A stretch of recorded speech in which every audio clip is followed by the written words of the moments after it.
Welcome to the Deep Dive. We're here to unpack complex stories, pull out the key insights from various sources, and basically give you that shortcut to understanding what really matters. Exactly. And today we're diving into a case that, well, it started as this exciting gap year adventure. Right, a dream trip.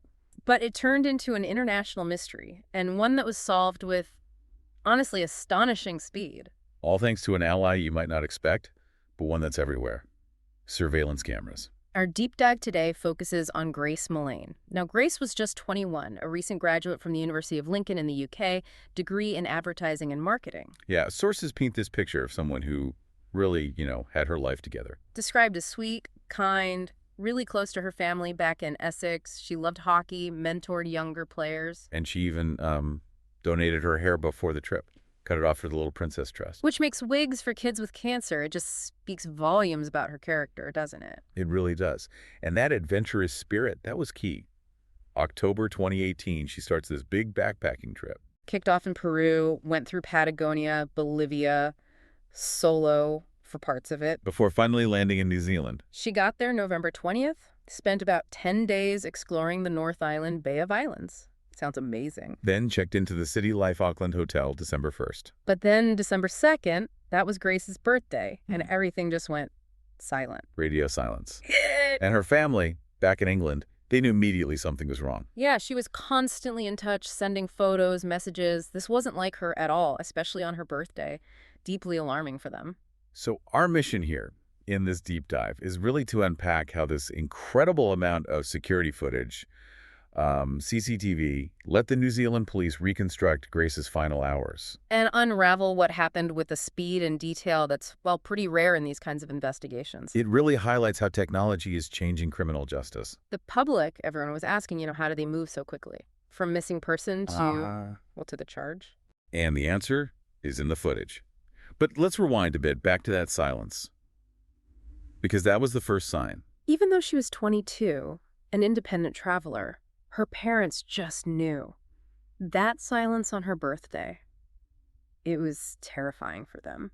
Which raises that whole question, how do these international missing person cases even work? How effective are they when you're reporting from halfway across the world? Well, 3 days later, December 5th, her phone's still going straight to voicemail. So her parents make that call. They contact the New Zealand police. And the police response was, well, incredibly swift. Astonishingly fast. Just 1 day later, December 6th, they announce they've brought a 26-year-old man in for questioning. Just 1 day. And then 2 days after that, December 8th. The missing person case becomes a homicide investigation. And that same man is charged with murder. The speed is just, it takes your breath away. It tells you they must have had something concrete, right? Something almost immediate. Absolutely. Compelling evidence. It points to something crucial they already had. You just don't see that kind of progression, usually. Not without undeniable proof. And then the very next day, December 9th, around 4 p.m. Grace's body was found in bushland about 12 miles west of central Auckland, maybe a 50-minute drive from her hotel. So that timeline, missing report to finding her body, it's incredibly compressed. It shows the police weren't just searching randomly. They were following a very clear trail. And that trail, the reason for the speed, was the CCTV, the security cameras. Sources called Auckland's camera network Vegas on the Strip. Wow. Yeah, it wasn't just a couple of blurry images. We're talking almost minute-by-minute reconstruction. They knew exact times for everything. Down to the minute. What's really significant here is how the surveillance didn't just offer clues. It basically built the entire narrative, an irrefutable one. It turned a potentially long investigation into like a digital replay of events. Exactly. Capturing not just the suspect, but his whole calculated attempt to cover it up. It provided this forensic certainty that's just rare, made denial almost impossible. Yeah. So let's walk through that footage. Grace's last known movements, December 1st. Captured in amazing detail. 5:37 p.m. She leaves her hotel, City Life, alone. And the cameras were clear enough to see exactly what she was wearing. Yep. Black t-shirt dress, white flat lace-up shoes, even a white watch on her wrist, carrying a purse. She walks just a short distance, like 0.2 miles. To Sky City, Auckland. It's a big complex, bars, restaurants, casino. Okay. 5:54 p.m. She stops, looks around, she's on her phone. Then a man approaches her. Sneakers, jeans, light blue shirt, unbuttoned. And they meet. How did that look? Described as a quick, awkward hug. Okay, so the beginning of a date. And the cameras track them through Sky City. Clear footage, casual conversation, smiles. They go to the Andes bar. Then the Mexican cafe around 7:1 p.m., sort of bar hopping. Yeah, and you see them getting more comfortable, standing closer, brushing arms, that kind of thing. Then dinner, 8:30 p.m. at the Bluestone Room. Now, this footage is the only bit that's blurry. Apparently black and white. But still clear enough to see them. Oh, yeah. They're relaxed, sitting together, sharing kisses. He's got his arm around her, laughing, talking. Looks like a, pretty successful first date. Seems totally normal. Until 8:56 p.m. This is where it shifts. The man goes to the restroom, kisses her goodbye. Okay. While he's gone, Grace gets her phone out. First time they'd seen her do that on the footage. Interesting. But then Grace goes to the bathroom, and she leaves her purse on the table. Uh-oh. As soon as she's out of frame, the camera catches him. He grabs her purse, quickly shuffles through it, and puts it back. Wow. Okay, that moment, that purse incident, it seems small, but from an investigator's view, that must have screamed red flag, right? Absolutely, because it's not normal behavior on a date. It's sneaky. It suggests an ulterior motive completely different from just enjoying the evening. So that little action, caught on camera, changed everything for the police watching it back. It likely shifted the whole perspective. From potential date to potential predatory behavior. Yeah. That tiny detail, only visible because of the camera, was probably the pivot point. And after that? The footage shows them leaving Sky City together. Arms around each other, holding hands. They walk back to the City Life Hotel. Back to her hotel. Through the lobby, into the elevator, up to Grace's room on the 3rd floor. And that footage, that elevator ride, it becomes chilling because... Because Grace is never seen on camera leaving that floor again. And right there, the cover-up begins. Brazen, meticulous, and all documented. It's quite something to piece together. The very next morning, December 2nd, the man starts making moves. What time? 8 a.m. He comes down in the elevator alone, but he's changed. No blue shirt, just a black undershirt. And his behavior in the elevator? Key detail. He glances right at the camera when he gets in, then immediately turns his back to it for the whole ride down. Conscious of the camera, trying to hide his face. Looks that way.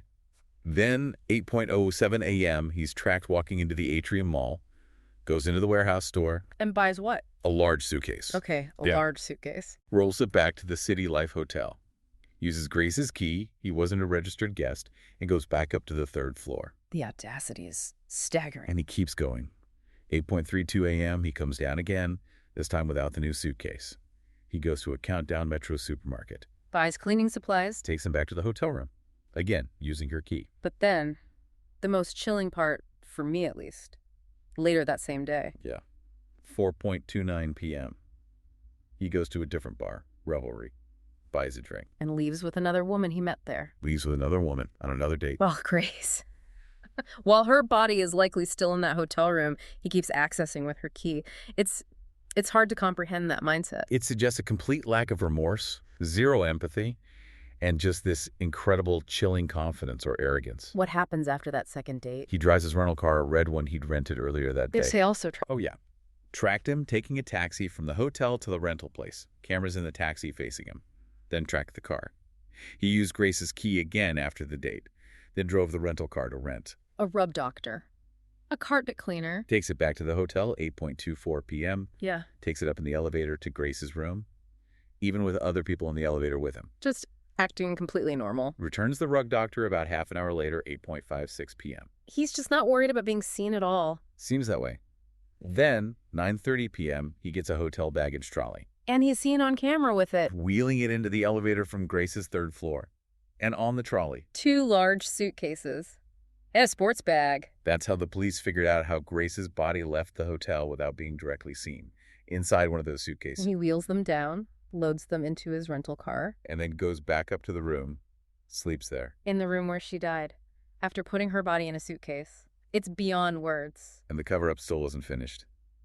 December 3rd, morning, 6:14 a.m. He drives the red rental car to a hardware store, buys a shovel, a red shovel. Then 9:30 a.m., he's back at the hotel. But now he's barefoot. Why barefoot? Police figured he'd washed his shoes, they were later found in his car, and washed the shovel at a hand car wash place. He actually left the shovel leaning against the wall there. Just left it there. Yeah. He also picked up more bags from the room, dropped some items at dry cleaners, bought another suitcase later, Another one. and kept staying in Grace's room using her key card.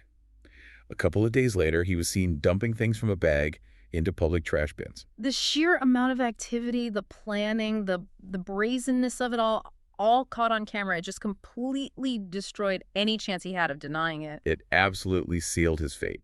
The cameras created this undeniable timeline of his actions. So the police have all this footage. They identify him pretty quickly. December 6th, just one day after Grace was officially reported missing. They find him near the City Life Hotel, bring him in. And he starts lying. Immediately. Claims he last saw Grace around 8 p.m. on December 1st after the date. Said they said goodbye then. But the police already knew that was false. They had the footage of him going back to the hotel with her, staying the night. Exactly. They confronted him, showed him the evidence. As they reviewed more and more footage, they kept confronting him. And the lies just kept falling apart. Until 2 days later, December 8th, they charged him with her murder. And finding Grace's body, that came from his phone. Critically, yes. After he was charged, they got access to his phone. Found GPS searches for the exact patch of bushland where she was later found. So the digital footprint from his phone, combined with the visual footprint from the CCTV, it was an open and shut case practically. It created this incredibly tight, undeniable circle of evidence, like a digital confession mapped onto a visual one. And yet, despite all this evidence seemingly pointing right at him, there was that name suppression order. Yes, the public was understandably outraged, confused why this man remained unnamed for so long. New Zealand courts issued a strict suppression order. Media couldn't name him. People in New Zealand faced hefty fines, even jail time if they broke it. It aimed to ensure a fair trial, prevent media saturation from biasing potential jurors. But it seems so extreme, doesn't it? Especially when the video evidence felt so obvious. Why go to such lengths even then? Is that standard practice? Protecting the integrity of the trial process is paramount for the courts. Even with strong evidence, the concern is always that public outrage, especially when attached to a name and face, could prejudice the jury pool. Right, making a truly fair trial impossible. But the internet age makes that tricky. Overseas media, places like the US, Australia, they weren't bound by the NZ order, so they did report his name. Okay, so the name got out internationally anyway. It did. The suppression in NZ only lifted officially when he was convicted, and his name was revealed as Jesse Kempson. Jesse Kempson. And his background. It's deeply disturbing, isn't it? Very much so. Born late 1991, parents split, raised by grandparents, described as a pathological liar. What kinds of lies? Big ones. Told the landlord he was a pro softball player for the national team, the Black Sox. The team confirmed they'd never heard of him. Wow. Used manipulation tactics, claimed partners had cancer or his parents were dead just to get sympathy or help. No contact with his own son or his father. And just grandiose fantasies about himself. Huge ones. Claimed he owned restaurant franchises, had a law degree, came from a millionaire family, was buying up fancy restaurants. It sounds a bit like, those Tinder swindler type stories, but maybe even more detached from reality and obviously far more dangerous. Definitely more dangerous. So the trial, cause of death was confirmed as manual strangulation. Yes. And Kempson pleaded not guilty. His defense. Claimed it was an accident. Yeah. Rough play gone wrong. Which, given everything we've just discussed, the suitcase, the cleaning, the shovel, it just sounds incredibly disrespectful and unbelievable. The prosecution argued exactly that. The extensive calculated cover-up completely undermined any claim of it being accidental. And they released the Tinder messages too. Yes, showing he was really persistent, quite aggressive in trying to get Grace to meet him for that date. But then the trial took another awful turn for Grace's family. Yeah, this is a really difficult part. Her sexual history, her past behavior. It was brought up in court. Despite having absolutely nothing to do with her being murdered. Nothing at all. Yeah. It's that classic, horrific pattern of victim blaming. Shifting focus away from the perpetrator's actions onto the victim's life. We've seen it time and time again. Just devastating for her family to endure. After nearly 3 weeks, the jury had 7 women, 5 men. They deliberated for about 5 hours. And came back with a guilty verdict. Guilty. And almost immediately, the Prime Minister of New Zealand at the time made this very public, direct apology to Grace's parents. Saying, your daughter should have been safe here and she wasn't, and I'm sorry for that. A powerful statement. And once the name suppression lifted, even more came out about Kempson, didn't it? Yes. It was revealed he'd sexually assaulted another British tourist who he'd also met on Tinder just months before he murdered Grace. Unbelievable. And he was also facing 8 charges of sexual violence and other abuse against his girlfriend at the time of Grace's murder. So a clear pattern of violence against women. Absolutely. Yeah. He's tried to appeal his murder conviction multiple times, but they've all been denied, at least as of mid-2021. And connecting this back, that rough sex defense he tried to use, it's part of a wider, disturbing trend, isn't it? It is. Grace's case sadly joins a list where that defense is used to try and excuse or lessen responsibility for violence, even murder, against women. It's not new, historically. Think back to Jack the Ripper. The focus on the victims' lives back then, it's a persistent, damaging narrative. And the stats you found really drive that home. In the UK, what was it? 7 out of 17 recent killings of women that went to trial resulted in the man being found not guilty using defenses like that. That's right. And 38% of UK women under 40, that's millions of women, report experiencing unwanted violence during what was supposed to be consensual sex. And in the US, 81% of women, 43% of men reporting some form of sexual harassment. These numbers aren't abstract. They show how widespread this is.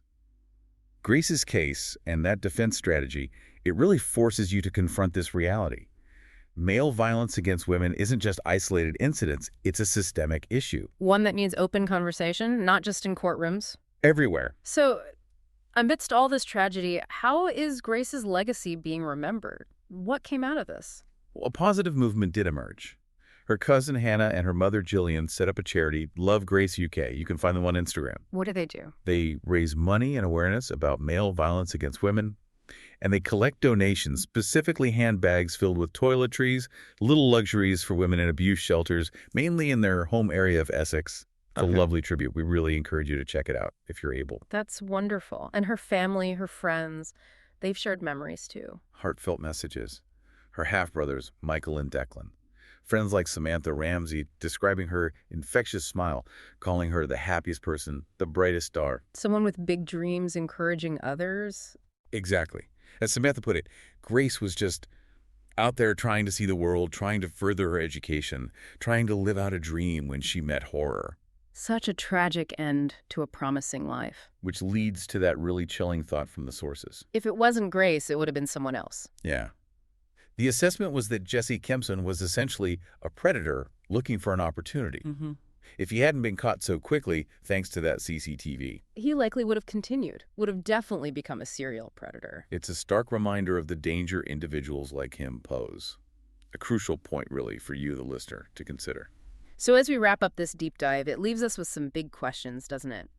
In this age of constant surveillance, digital footprints, how do we strike that balance? Between the incredible power it gives law enforcement to solve crimes like Grace's. And our ongoing valid concerns about privacy. Where do we draw that line? And how does this kind of immediate, visual, tangible evidence, the camera footage, how does it challenge or maybe reinforce our ideas about accountability? Especially when you see defenses based on denial or narratives that try to blame the victim, like the rough sex argument. Does hard video evidence cut through that more effectively? It's this really complex interplay, isn't it? Technology, justice, truth, societal responsibility. It's constantly shifting, constantly making us rethink things. Definitely a lot to mull over. Thank you for joining us on this deep dive today. We hope it's provided some clarity on this incredibly impactful case and its wider implications.